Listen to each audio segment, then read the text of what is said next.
The Lifeboat Incident. On April 8, 2009, 240 miles off the coast of Somalia, 4 pirates in a small dinghy were racing towards a slow cargo ship. The pirates were led by a young man named Abduele Muse. Somali pirate crews were holding hundreds of sailors hostage, collecting million-dollar ransoms daily. These 4 pirates were experts and had done this same mission many times already. This was just another ransom for them. The 4 pirates hooked their ladder, scaled the hull, and seized the bridge. They held the ship's captain, Richard Phillips, at gunpoint, but the rest of the crew had vanished. They had scattered below deck and cut the power, plunging the corridors into total darkness. Muse went to hunt them down, but in those pitch-black hallways, a group of unarmed sailors ambushed Muse. They heard him and almost killed him, but he still managed to escape. The ambush didn't matter. The pirates still had exactly what they came for. Richard Phillips was still their hostage, and they were going to use him as leverage. The pirates used the ship's lifeboat as their escape and abducted Phillips with them. He was now trapped inside a tiny boat with 4 armed and increasingly desperate pirates. He quickly realized that he was alone and that nobody was coming to save him. But there was just one slight mistake the pirates had made, and it had been painted on the side of the ship the entire time. The Maersk Alabama was flying an American flag. The United States has a very old and very personal history with piracy. The Maersk Alabama was the first American flagged ship to be seized by pirates in roughly 200 years, and they weren't going to let it slide. Taking an American captain hostage doesn't open a polite ransom negotiation. It summons the United States Navy. The destroyer USS Bainbridge arrived first, followed by a frigate and an amphibious assault ship. Days of negotiation went nowhere, and the situation for Captain Phillips deteriorated. He was getting more scared and desperate, so he threw himself into the ocean in a frantic escape attempt and was dragged back inside. The pirates were becoming crazier with every passing hour. Phillips was going to die soon. While the world watched the standoff play out on the news, a team of Navy SEAL snipers had secretly parachuted into the ocean at night and set up their weapons on the Bainbridge's deck. These were the most elite soldiers in the US Army, but they had an impossible mission ahead. The men had to fire from the moving deck of a warship at a small lifeboat bouncing on the waves through tiny windows, and had to hit all 3 pirates at the exact same time. If even one pirate survived a single second longer, Phillips would be killed. It's one of the hardest shots possible, done 3 times simultaneously. On April 12th, one of the pirates aimed his weapon at Captain Phillips' back, and the Navy SEAL commander finally gave the order. 3 shots, 3 hits, and 3 dead pirates. By some miracle, Captain Phillips managed to walk away without a single scratch. During all this, Muse was reluctantly aboard the destroyer to negotiate. But this turned out to be the luckiest decision of his entire life. He was flown to New York in handcuffs and sentenced to nearly 34 years in federal prison. And in case you think the pirate community learned anything from this, well, 7 months later, another crew attacked the Maersk Alabama again, the exact same ship. This time, it carried an armed security team, and the pirates were driven off in minutes. The Emperor Incident.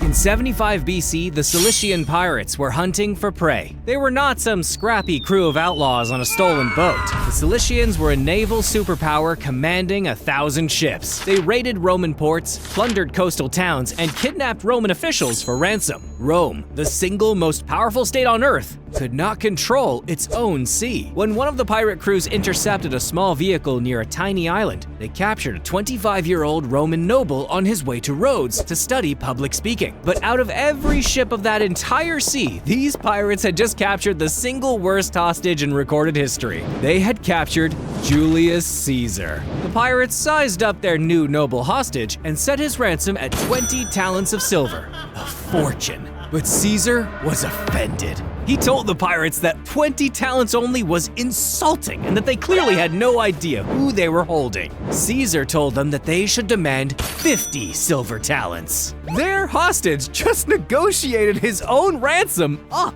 50 talents is well over a ton of silver, and the pirates, well, they gladly agreed. Over the 38 days that followed, the most feared pirates in the Mediterranean slowly began to realize that they had not taken a hostage. they had acquired an employer. When Caesar wanted to sleep, he sent word around the camp, ordering the pirates to keep the noise down, and they actually listened. He joined their exercises and their games, casually bossing around sea raiders like they were his own personal staff. But throughout his time as hostage, Caesar kept making them one very specific promise. When this is over, I'm going to come back, and I'm going to crucify every single one of you. The pirates thought this was hilarious. This funny little nobleman could never do something like that. When the ransom arrived, all 50 talents of silver, they released him, but they were a little sad to see their entertainment go. At this point in time, Caesar wasn't in the military and commanded no soldiers. But guess what was the first thing that Caesar did? He raised an armada of ships and sailed straight back to the island where he'd been held. When the Roman armada arrived on the island, they found the pirates still anchored there, casually splitting up the ransom money. Caesar captured all of them and took back every single silver talent. Then he kept the exact promise he'd been making for 38 straight days. Every pirate who held him was crucified. But because the pirates had treated him decently during his captivity, he had their throats cut first, so that none of them would suffer on the cross. That was kindness, dealt by the hand of Julius Caesar. The Drunk Crew Incident. In February of 1722, off the coast of West Africa, the deadliest pirate fleet on the planet sat at anchor fresh off yet another capture. It was commanded by the best pirate in history. His name was Bartholomew Roberts, and his achievements were genuinely absurd. Over the previous 3 years, Roberts had captured more than 400 ships. By comparison, Blackbeard, the most famous pirate in history, captured around 30. Roberts strangled entire trade routes, embarrassed entire navies, and did it all in style. Going into battle dressed in a crimson waistcoat, a red feather in his hat, and a diamond cross hanging around his neck. The man dressed like a final boss, and to be fair, he was one. On the morning of February 5th, one of his lookouts spotted a sail on the horizon. The moment the mystery ship noticed the pirate fleet, it swerved hard away and began to run, exactly like a fat merchant vessel panicking at the sight of the most dangerous crew on the ocean. That ship was free money. Roberts sent one of his ships, the Ranger, tearing off in pursuit, packed with pirates already arguing about how they'd split the loot. The merchant ship stayed just ahead of them, hour after hour, leading the chase further and further over the horizon, and slowly, it began letting them gain. The pirates closed in on their helpless, terrified prize. But there was only one problem. Roberts had accidentally targeted the worst ship in the sea. The fleeing ship wasn't a merchant. It was the HMS Swallow, a fully armed Royal Navy man-o'-war, commanded by a captain named Challoner Ogle. The Royal Navy had finally had enough of Roberts, and the Swallow had been dispatched to the African coast to hunt him down. That initial swerve hadn't been panic at all. Ogle had actually been steering wide to avoid a sandbank, but the instant he realized the pirates had mistaken the maneuver for a terrified escape, he simply played the part. He kept deliberately luring the Ranger far from the other pirates so they could have never heard what was about to happen. Once they were alone, out of sight and out of earshot, the Swallow stopped fleeing. It turned around, threw open its gun ports, and opened fire. The pirate ship was shredded and captured in a single engagement, its crew never getting anywhere near the prize they had been chasing. Then, the Swallow came back for Roberts himself. And here's the thing. The day before, Roberts' men had captured a ship called the Neptune, and pirate crews celebrated every successful capture the only way they knew how. By the time the Swallow's sails appeared on the horizon, one of the deadliest pirate crews on Earth was either drunk or violently hungover. Roberts, who was calmly eating his breakfast, was informed that the approaching vessel was a Royal Navy warship.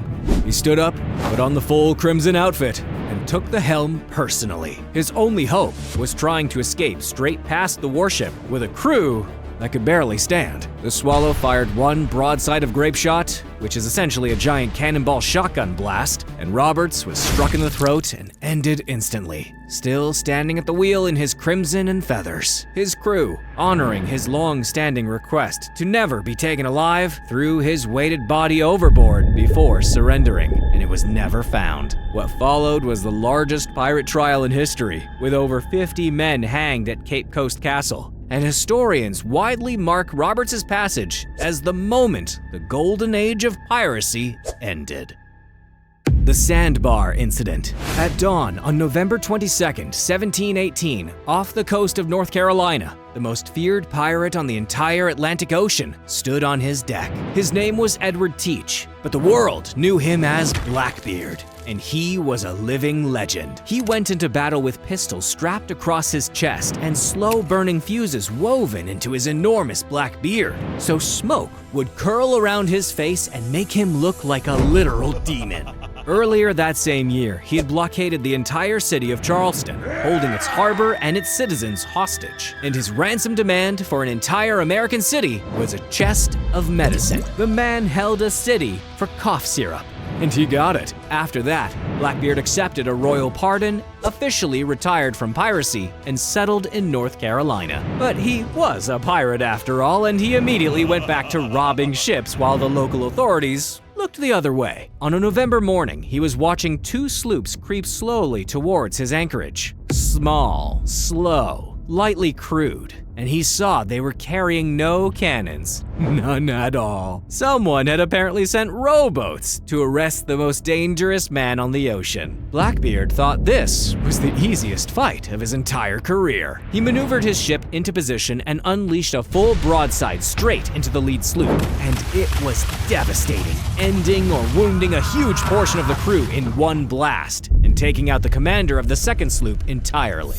When the smoke cleared, the lead sloop was a drifting wreck, with barely a handful of men visible on deck. So, Blackbeard moved in to finish them off. He hurled his handmade grenades onto the shattered deck and boarded through the smoke with about 10 of his pirates, ready to cut down whatever survivors were still crawling around. But Blackbeard had just accidentally made the biggest mistake of his life. The deck wasn't empty because everyone aboard had been ended. The deck was empty because the most feared pirate alive had just walked straight into a trap that was set before he even fired a shot. The two sloops were commanded by a Royal Navy lieutenant named Robert Maynard, sent on a privately funded mission by the governor of Virginia, who was so fed up with Blackbeard that he paid to unalive him out of his own pocket. Maynard was an experienced officer, and he knew that he had no chance at all in winning a straight fight. So he planned his entire strategy around being underestimated. The moment that broadside tore through his ship,